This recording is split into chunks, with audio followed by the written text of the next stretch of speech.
it works. There's something else related to that, which is also related to archiving, which is that there's a project called LOCKSS, which is LOCKSS, which is lots of copies keeps stuff safe. And that's also a sort of form of archiving. And that's, for example, a situation where libraries have got agreements with publishers regarding availability of journals. Now, the problem is that publishers can go bust. And you'd like the journals to continue to be available. And one way to do that is to ensure that the libraries hold copies of the journals. However, the journals are proprietary information, if you like. They're subject to copyright.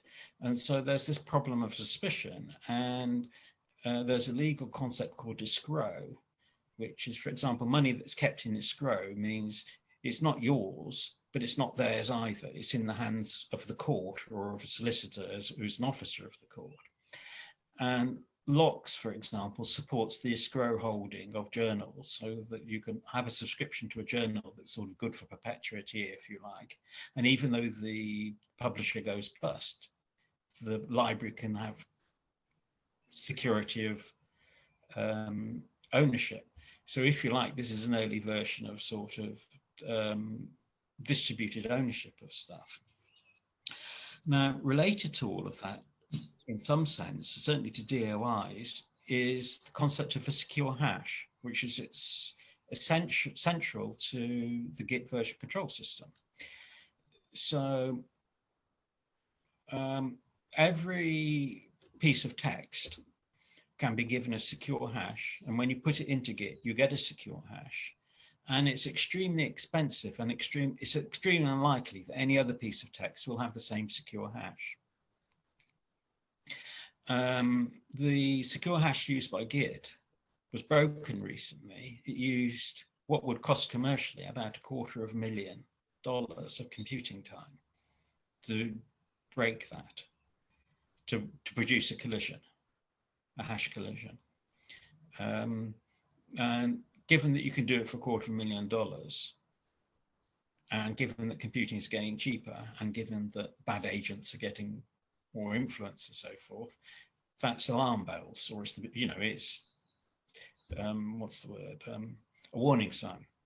It doesn't affect Git so much because Git uses a particular format where you store the size of the hash, the size of the object, before you compute the hash, which makes it more expensive to get the collision. But anyway, Git is now moving over, it's in the process now of moving over to a larger and therefore more secure hash. So I think it doubles the size of the information. So, and that secure hash actually applies not just to one object, such as a file, but you can compute a secure hash for the whole of CTAN. And you can be pretty sure that if somebody produces a file system that has the same secure hash as CTAN's secure hash at some particular moment, then either they're from an advanced civilization, or they've got an enormous sum of money, or they've simply done what the obvious thing to do is, which is to copy CTAN and compute the secure hash. So a secure hash is, if you like, a poor man's DOI. You can say, give me the object that has this secure hash, and I will trust that it's the object I want. And that is essential, I think, to reproducible computing, because it means you can check that two computations given the same result, even though the result is gigabytes in size, without actually byte by byte comparing those two things. So my particular view is that the influence of Git, the existence of Git, which is a distributed peer-to-peer file system. Git is a distributed peer-to-peer file system. And in a certain sense, CTAN is also a distributed peer-to-peer file system. And with Git, once you know the hashes of everything, it's very easy to produce a subset without even having the objects. You can produce a subset. You can compute the secure hash of a subset without even having the objects, as long as you know the secure hashes of the objects. So I see that as being the one thing that we're missing, that we should be bringing in to CTAN, that will allow us to, so to speak, allow big archives to get bigger and small subsets to be more efficient. Yeah, I'd chime in here with TechLive. Historically, we had not had any sort of hashing attached to the CD images or DVD images. But last year, if any of you do a website, just do a web search for TechLive-Utah, you'll find our website. There are several years in succession there, and that points to the current year. And right near the beginning of that, it links to the images directory, which will give you an HTML page that describes how to compute checksums and how to compute and verify a digital signature. And so for last year and for this year, the ISO images that make up the DVDs that we ship to members around the world actually are digitally signed and verifiable. And that's useful. Just myself this week, I was downloading an image to a particular virtual machine, and it seemed to be just fine until I tried to run the install script from it, and it failed. So one of the first things I did was check the size of the file and the checksum, and discovered there was some data corruption that had happened, and I had to download it again. And once I'd done that, everything was fine.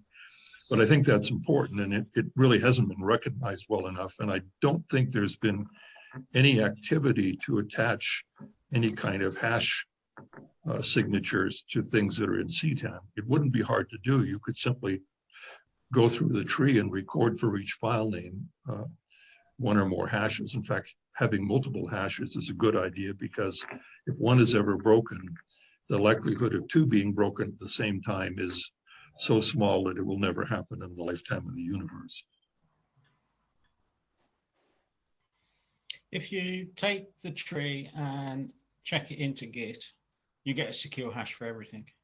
And Git has got a command line thing that will tell you, there's a command in Git that will allow you to say, I want this tree and I want to know what the secure hash is for this object by path. So a lot of the tools already exist in the Git infrastructure. I'm very pleased that checksums and signing is taking place. I rather think security is another issue that we could talk about in terms of